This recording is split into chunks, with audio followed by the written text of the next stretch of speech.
Have you ever seen rain from 700 to 1000 degrees Celsius? If this rain falls on people, how painful is it? Today, let's talk about the White Island tragedy. White Island, located southeast of Auckland, New Zealand's largest city, is famous for its ticking time bomb of active volcanoes. The volcano has erupted several times in the past 50 years and could re-erupt at any time. However, local tour operators had taken a fancy to the opportunity and had launched tours of the White Islands, which focused on curiosity and adventure, attracting many tourists to the dangerous island by yacht each year. The local government was well aware of the risks, but they were impressed by the fact that there had never been a casualty before. They were impressed by the lucrative tax revenue from the travel agency, so they chose to turn a blind eye and acquiesce to the business. On December 9, 2019, it was a day when the sun was trying to penetrate the clouds and bring warmth to the earth. The sea sparkled like a fine piece of gold jumping, attracting many tourists to rush to the White Island like moths to a fire, with a deep yearning for natural wonders. The two yachts split the waves and headed for the mysterious island, full of equally excited faces of different ages. Some of them were good friends who were traveling together and talking happily, and there were couples who were traveling together with love in their eyes. Young people were curious and eager to try their hand at it. They wanted to see the magnificence and shock of the volcano on this journey.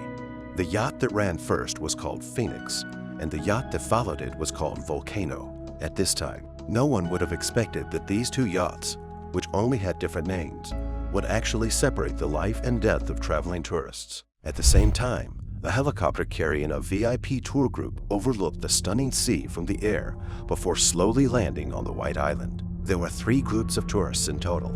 After the Phoenix landed on the island, the tour guide gathered the tourists as usual and began to explain the precautions for the tour. From time to time, everyone's eyes were attracted by the strange landscape around them. The white volcanic rocks in the distance were shining in the sun.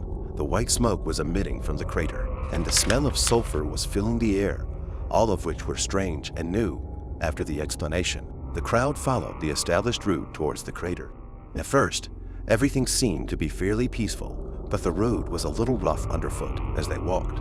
Someone noticed something. In the volcanic lake, the water that was originally quite clear seemed to be stirred by an invisible hand, becoming muddy. But most of the tourists, who were immersed in the excitement, just paused for a few words and continued on their way.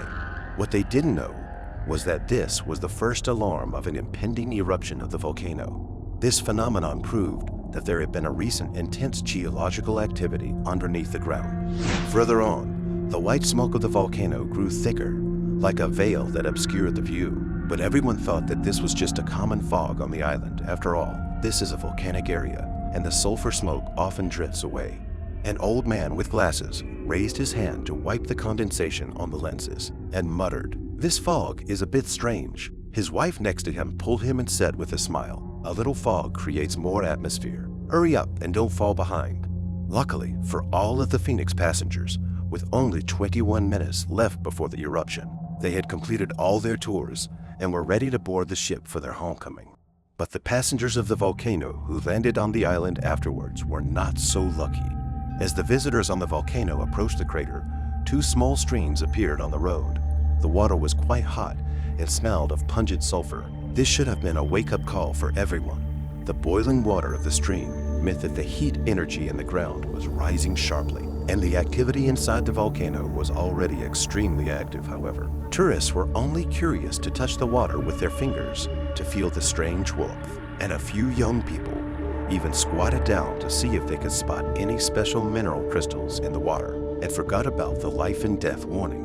As they were about to return, the guide, who was standing on the edge of the crater, noticed something unusual. He saw black smoke coming out of the crater from time to time, more frequent and intense than usual. As a regular visitor to the island, he knew in his heart that this was not a good sign. However, the arrangement of the travel itinerary and the high interest of the tourists made him feel a little lucky, and he did not make a sound to stop everyone from continuing to approach, but raised his voice and shouted. Everyone followed closely. "We will go back after reading this side." At this time, if he immediately ordered everyone to run towards the coast, there would still be time, but after 5 minutes, it was too late. As the black smoke thickened, There were many tourists taking photos of this rare natural wonder, but they didn't know that this would be the last photo they would take in their lives. At 2:15 p.m., at that moment, the whole world seemed to be turned upside down by a giant hand. The eruption of the volcano was devastating for the unsuspecting crowd. In an instant, the volcanic ash that covered the sky and the sun surged out with a hot wave of heat, like a demon from hell, swallowing everything in an instant. It is important to know that the temperature of volcanic ash is extremely high, usually as high as 700 degrees Celsius to 1,000 degrees Celsius. And when the ash falls to the ground, it often remains hot at more than 200 degrees Celsius. As long as a little bit of exposed skin is touched, it is as if it has been burned by fire. Before many tourists could react, they were directly scalded by the hot gray wave and screamed again and again. Some fell to the ground on the spot and rolled in vain. Some were burned to the point of losing their minds and running blindly in all directions, not knowing where to avoid the deadly attack. At this time, the island was covered in volcanic ash. The hot ash poured into the respiratory tract of the tourists, choking people and burning their hearts as if they were on fire. Some people clenched their throats with their hands tightly, their eyes bulged out, and they struggled desperately, but they could only make a faint hissing sound and slowly collapsed in extreme pain. The original beautiful view instantly turned into a purgatory on earth. Cries for help were intertwined, but they were mercilessly drowned out by the roar of the volcano. Passengers who came to the island by helicopter were lucky. Although they stayed on the island at the time of the eruption, they were very close to the coast when the eruption occurred. They were able to dive into the water next to it in time to avoid being burned by the falling ash. The helicopter they were in was not so lucky, as the powerful volcanic currents scrapped the fragile carrier machine in an instant. At this time, the island was in a tragic scene. The ground was full of the bodies of the wounded and the victims. Some of the survivors had extensive burns all over their bodies. Their skin was charred, and some were choked unconscious by volcanic ash. They were on the line between life and death. Shortly after the incident, a special rescue force emerged over the disaster-shrouded White Island, a fleet of commercial helicopter rental companies. When the bad news of the volcanic eruption came, these helicopter pilots, who usually made a living by carrying tourists to enjoy the scenery, did not hesitate at all and quickly plunged into this rescue operation in a race against death. The Phoenix, which had just left, rushed back to participate in the rescue work, and they found more than 24 surviving tourists on the pier. Their skin was all badly burned by the falling volcanic ash. The helicopter procession headed at full speed towards the smoky, dangerous interior of the island. At this time, the sky of the island had been darkened by volcanic ash, and the visibility was extremely low. Every meter of progress was like groping in the dark, and the slightest mistake might destroy the plane and kill people. But with their superb piloting skills and familiarity with this airspace, they managed to carve out a path of hope on this death route. The island was full of dangers. The ground was scorching hot. Thick smoke permeated the air. There were injured and dead people everywhere. The chaotic scene was heart-wrenching, regardless of the danger. The pilots opened the hatch again and again to carry the seriously wounded onto the plane. Some of the injured were badly burned. Their skin were sticking to the hot ground, and every movement was accompanied by heart-rending screams. Amid the choking smell and hot smell of volcanic ash, rescuers raced against time to get lives out of the land of death. Trip after trip, the helicopter's ruders spun at high speed in the smoke and dust, fighting the roar of the volcano and the threat of death. In the end, the helicopter team managed to rescue 12 people from the island. All 12 of them, without exception, were severely scalded and were found dying. In addition to this, they found 8 dead people on the island, who were left on the island forever due to the difficulty of handling. As the injured were transported out one after another, stories of grief gradually surfaced.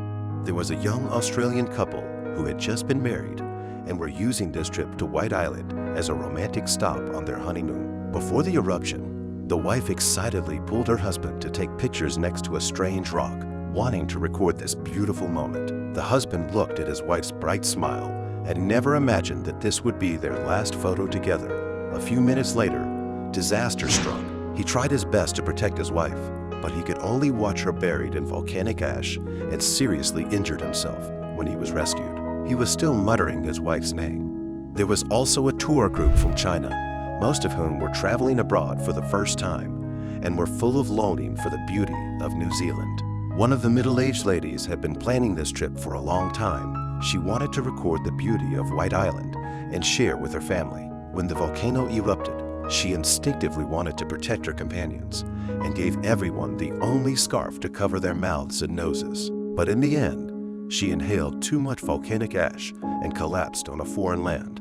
In the corridors of the hospital, the moans of the wounded mingled with the sobs of family members. Doctors and nurses were racing against time to treat every injured person. But the risk of infection from burns and respiratory failure from inhalation injuries had ruthlessly claimed many lives, one by one. The lives were gone, leaving behind the endless grief of the relatives.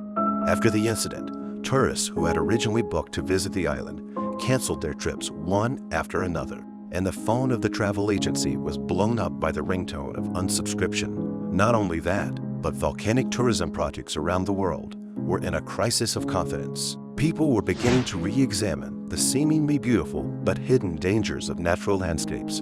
In contrast, the tourism authorities of various countries strengthened the supervision of tourism projects in areas with frequent natural disasters, such as volcanoes and earthquakes. They formulated stricter standards, requiring tourism companies to carry out comprehensive risk notification before travel, and assigned professional geological monitoring personnel to accompany them to ensure that once there were signs of danger, they could organize the evacuation of tourists as soon as possible.